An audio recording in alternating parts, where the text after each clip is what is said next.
ನಮಸ್ಕಾರ ಫ್ರೆಂಡ್ಸ್, ಮತ್ತೆ ನಿಮಗೆ ನನ್ನ ಚಾನೆಲ್ಗೆ ಸ್ವಾಗತ. ಇವತ್ತು ನಾನು ಕನ್ಯಾ ರಾಶಿಯವರ ಮೇ ತಿಂಗಳ ಲವ್ ಲೈಫ್ ರೀಡಿಂಗ್ನ ಮಾಡ್ತಾಯಿದ್ದೀನಿ. ಈ ರೀಡಿಂಗ್ ನಿಮಗೆ ಅನ್ವಯಿಸಿದರೆ, ರೆಸೊನೇಟ್ ಆದರೆ ಮಾತ್ರ ತೊಗೊಳ್ಳಿ, ಇಲ್ಲಾಂದರೆ ಬಿಟ್ಬಿಡಿ. ಇದು ಒಂದು ಜನರಲ್ ರೀಡಿಂಗ್ ಮಾತ್ರ ಆಗಿರುತ್ತೆ. ಇನ್ನೂ ನಾನು ಮಾಡ್ತಾಯಿರೋ ರೀಡಿಂಗ್ ನಿಮಗೇನಾದರೂ ಇಷ್ಟ ಆಗ್ತಾ ಬಂದಿದ್ದರೆ ಖಂಡಿತ ಶೇರ್ ಮಾಡಿ, ಅಟ್ಲೀಸ್ಟ್ ಕಮೆಂಟ್ ಮಾಡಿ, ಅಷ್ಟೇ ಸಾಕು ನನಗೆ. ಇನ್ ದ ಸೆನ್ಸ್, ಯಾರಿಗಾದ್ರೂ ಪರ್ಸ್ನಲ್ ರೀಡಿಂಗ್ ಬೇಕಾಗಿದ್ದರೆ ಪರ್ಸ್ನಲ್ ರೀಡಿಂಗ್ ಅಂತ ಕಮೆಂಟ್ ಮಾಡಿ, ನಾನು ಖಂಡಿತ ನನ್ನ ನಂಬರ್ನ ಶೇರ್ ಮಾಡ್ತೀನಿ. ಕನ್ಯಾ ರಾಶಿಯವ್ರಿಗೆ ಕಾರ್ಡ್ಸ್ನ ಶಫಲ್ ಮಾಡಿದಾಗ ಫಸ್ಟ್ ಕಾರ್ಡ್ ಟವರ್ ಕಾರ್ಡ್ ಬಂದಿದೆ.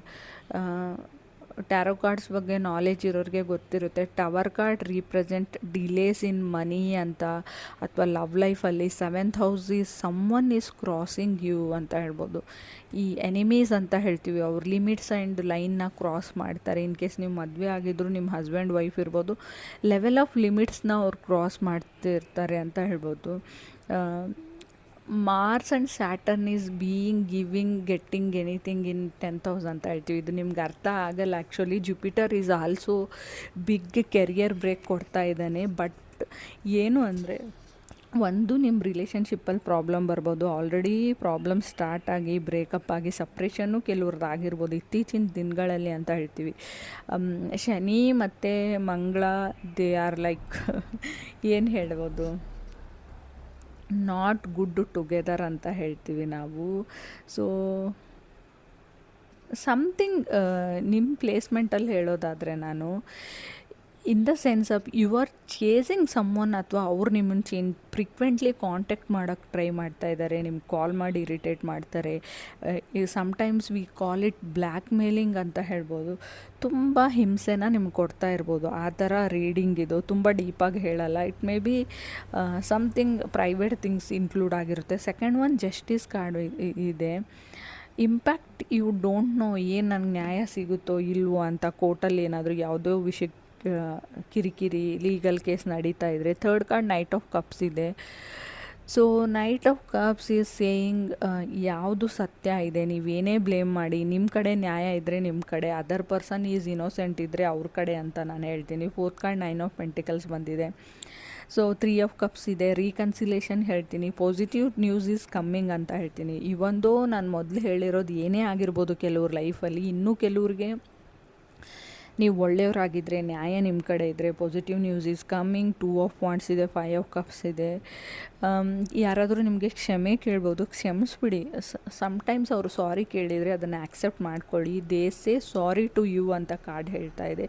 ಬಟ್ ನೀವು ನನ್ನ ಈ ಹಳೇದೆಲ್ಲ ಬಿಟ್ಬಿಟ್ಟು ನ್ಯೂ ಲೈಫ್ ಸ್ಟಾರ್ಟ್ ಮಾಡಬೇಕು, I want to go forward ಅಂತ ಹೇಳ್ತೀರಾ ನೀವು. ಬಟ್ ಸಮ್ಟೈಮ್ಸ್ ಅಂತ ಅನಿಸುತ್ತೆ ನಿಮಗೆ, ಏನು ಹೇಳ್ತೀವಿ, ಹಳೇ ಮರನೇ ಬೆಟ್ರಿತ್ತು, ಹಳೇ ಮನೆಯೇ ಚೆನ್ನಾಗಿತ್ತು, ನೀವು ಮನೆ ಚೇಂಜ್ ಮಾಡಿದ್ಮೇಲೆ ನೀವು ರೆಂಟೆಡ್ ಹೌಸಲ್ಲಿ ಇರ್ತೀರ, ಹಳೇ ಓನರೇ ಬೆಟರ್ ಇದ್ದರು ಅನ್ಸೋಕ್ಕೆ ಸ್ಟಾರ್ಟ್ ಆಗಿಬಿಡುತ್ತೆ. So think before you move ಅಂತ ಹೇಳ್ತೀನಿ. ಎಲ್ರಿಗೂ ನಾನು ಹಳೇದನ್ನು ಬಿಟ್ಬಿಡಿ, ಹಳೇದನ್ನು ತೆಗೆದುಬಿಡಿ ಅಂತ ಹೇಳ್ತೀನಿ. Sometimes that is not A solution ಅಂತ ಹೇಳ್ತೀವಿ. ಏನನ್ನು ಚೇಂಜ್ ಮಾಡ್ಬೋದು, ರೂಟ್ ಕಾಸ್ನ ಚೇಂಜ್ ಮಾಡಿ, ಮೇಲಿಂದ ನೀವು ಪ್ರಾಕ್ಟಿಕಲಿ ಫಿಸಿಕಲಿ ಏನಾದರೂ ಚೇಂಜ್ ಮಾಡ್ತೀನಿ ಅಂದರೆ ದಟ್ ವಿಲ್ ನಾಟ್ ವರ್ಕ್ ಅಂತ ಹೇಳ್ತೀನಿ. ನಾನು ಲೈಫ್ ಈಸ್ ವಾಟ್ ಸರ್ವೈವಿಂಗ್ ಅಂತ ಹೇಳ್ತೀನಿ. ಲೈಫಲ್ಲಿ ಯೋಚನೆ ಮಾಡಿದರೆ ಏನೂ ಇಲ್ಲ.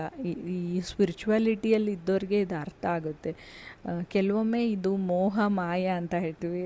ಅದು ನಾನು ನಿಮ್ಗೆ ಹೇಳೋದ್ರಿಂದ ಅರ್ಥ ಆಗಲ್ಲ.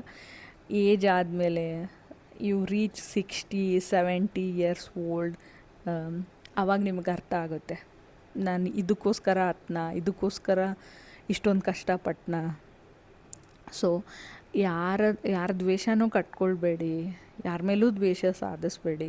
ಅವ್ರು ಎಷ್ಟು ದಿನ ಇರ್ತಾರೋ ನೀವೆಷ್ಟು ದಿನ, ಫಿಲಾಸಫಿ ಹೇಳ್ತಾ ಇದ್ದೀನಿ ಅಂತ ಅಂದ್ಕೊಳ್ಬೇಡಿ. ಯಾಕಂದರೆ ತುಂಬ ಗ್ರಜ್ಜಿದೆ. I can see 5 of swords 3 of swords card combination ಇಲ್ಲಿದೆ. ಟವರ್ ಕಾರ್ಡ್ ಬಂದಿದೆ. ಯಾರ ಮೇಲೋ ತುಂಬ ಕೋಪ ಬಂದುಬಿಟ್ಟಿದೆ. ಇವನ್ ನಿಮ್ಮ ಪೇರೆಂಟ್ಸ್ ಮೇಲೆ ಆಗಿರ್ಬೋದು. ಏನೋ ಒಂದನ್ನು ಪ್ರಾಮಿಸ್ ಮಾಡಿದರು ಅದನ್ನು ಕೊಡ್ತೀನಿ ಅಂತ, ಇವಾಗ ಕೊಡ್ತಾ ಇಲ್ಲ. ಮುಂಚೆನೇ ಯಾಕೆ ಹೇಳಬೇಕಾಗಿತ್ತು, ಯಾಕೆ ನನಗೆ ಮಾತು ಕೊಡಬೇಕಾಗಿತ್ತು, ಯಾಕೆ ನನಗೆ ಮೋಸ ಮಾಡಿದರು ಅನ್ನೋ ದ್ವೇಷ ಇದೆ ನಿಮಗೆ.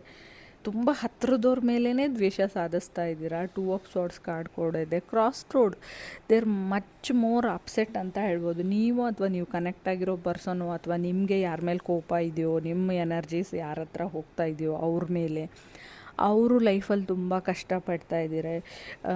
ಡಿಫ್ರೆಂಟ್ಸ್ ಗೋಲ್ಸ್ ಇರುತ್ತೆ ಲೈಫಲ್ಲಿ, ಎಲ್ರಿಗೂ ಅವ್ರದ್ದೇ ಆದ ಪ್ರಾಬ್ಲಮ್ಸ್ ಇರುತ್ತೆ. ಮೇಲ್ಗಡೆಯಿಂದ ಎಲ್ಲರೂ ಚೆನ್ನಾಗಿ ಕಾಣಿಸ್ತಾ ಇರ್ತಾರೆ. ಫೋಟೋ ಅಲ್ಲಿ, ವಿಡಿಯೋಲಿ, ರೀಲ್ಸಲ್ಲಿ ನೋಡಿಬಿಟ್ಟು ಅವ್ರು ಚೆನ್ನಾಗಿದ್ದಾರೆ, ಅವ್ರ ಲೈಫಲ್ಲಿ ಯಾವುದೇ ಪ್ರಾಬ್ಲಮ್ ಇಲ್ಲ ಅಂತ ಖಂಡಿತ ಅಂದ್ಕೊಳ್ಬೇಡಿ. Every one are surviving in this world ಅಂತ ಹೇಳ್ತೀನಿ. ಸರ್ವೈವಲ್ ಲೈಫ್ ಇರುತ್ತೆ ಎಲ್ರದ್ದು. ಅರ್ಥ ಮಾಡ್ಕೊಳ್ಳಿ ನೀವು. ಯಾರೂ ನೆಮ್ಮದಿಯಾಗಿ ಇಲ್ಲಿಲ್ಲ. ಕೆಲವ್ರು ಇರ್ತಾರೆ, ಇಲ್ಲ ಅಂತ ಹೇಳಲ್ಲ. ಯಾರಿಗೆ ಲೈಫ್ನ ಸತ್ಯ ಗೊತ್ತಿರುತ್ತೆ, ಒಂದು ಇನ್ ಕೇಸ್ ಯಾರಿಗೂ ಏನೂ ಗೊತ್ತಿರಲ್ಲ, ಇನ್ ದ ಸೆನ್ಸ್ ಇನ್ನೋಸೆಂಟ್ ಇರ್ತಾರೆ, ಅವ್ರಿಗೇನೂ ಅರ್ಥ ಆಗಲ್ಲ, ಏನೂ ಗೊತ್ತಾಗಲ್ಲ, ಬುದ್ಧಿನೇ ಬೆಳೆದಿರಲ್ಲ. ಒಂದು ಚಿಕ್ಕ ಮಕ್ಕಳು, ಒಂದು ತಲೆ ಕೆಟ್ಟಿರೋರು, ಆ್ಯಕ್ಚುಲಿ ಮೆಂಟಲ್ ಆಗಿರ್ತಾರೆ ನೋಡಿ, ಅವರು ನೆಮ್ಮದಿಯಾಗಿರೋಕ್ಕೆ ಸಾಧ್ಯ ಈ ಜಗತ್ತಲ್ಲಿ. ಬಿಟ್ಟರೆ ಋಷಿ ಮುನಿಗಳು ಅವ್ರೇನೋ ಜಪ ತಪ ಮಾಡಿ ಮೋಹ ಮಾಯದಿಂದ ಹೊರಗಡೆ ಇರ್ತಾರೆ ಅಂಥವ್ರು. So think